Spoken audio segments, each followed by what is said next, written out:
هشام الدستوائي، ومنهم المخلص في الرعاية السلس في الرواية، كان للذكر أليفا وللخوف حليفا، هشام بن أبي عبد الله الدستوائي. وحدثنا أمية بن خالد قال: سمعت شعبة يقول: ما أقول لكم أن أحدا طلب الحديث يريد وجه الله تعالى إلا هشام الدستوائي، وإن كان يقول: ليتنا ننجو من هذا الحديث كفافا لا لنا ولا علينا.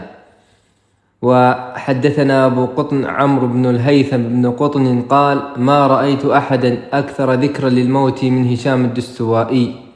وحدثنا مسلم بن إبراهيم قال: كان هشام الدستوائي لا يطفئ السراج إلى الصبح، وقال: إذا رأيت الظلمة ذكرت ظلمة القبر.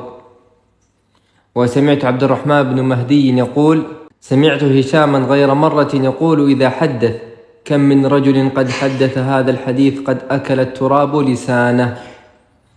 وسمعت أبا زيد الهروي يقول: سمعت هشاما الدستوائي يقول: وددت أن هذا الحديث ماء فأسقيكموه، يعني يريد أن يسهل طلب الحديث لطلابه وتلاميذه، ويتمنى أن ينتشر الحديث ويكون الناس كلهم على علم بهذا العلم العظيم الجليل وهو علم رواية الحديث.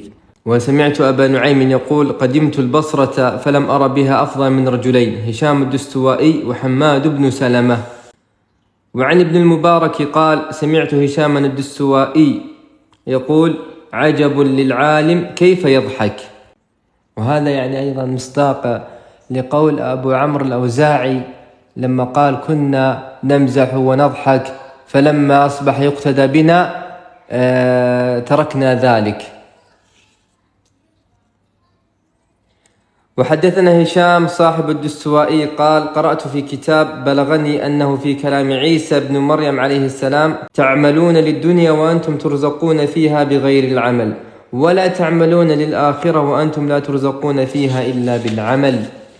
ويلكم علماء السوء، الأجر تأخذون والعمل تضيعون، يوشك رب العمل أن يطلب عمله وتوشكون أن تخرجوا من الدنيا العريضة إلى ظلمة القبر وضيقه. الله ينهاكم عن الخطايا كما يأمركم بالصلاة والصيام. كيف يكون من أهل العلم من سخط رزقه واحتقر منزلته وقد علم أن ذلك من علم الله وقدرته؟ كيف يكون من أهل العلم من اتهم الله فيما قضى له فليس يرضى بشيء أصابه؟ كيف يكون من أهل العلم من دنياه عنده آثر عنده من آخرته وهو في دنياه أفضل رغبة؟ كيف يكون من أهل العلم من مسيره إلى آخرته وهو مقبل على دنياه وما يضره أشهى إليه أو قال أحب إليه مما ينفعه؟ كلامكم دواء ولم يبرئ الداء، وأعمالكم داء لا تقبل الدواء. الحكمة تخرج من أفواهكم وليس بينها وبين آذانكم إلا 4 أصابع، ثم لا تعيها قلوبكم.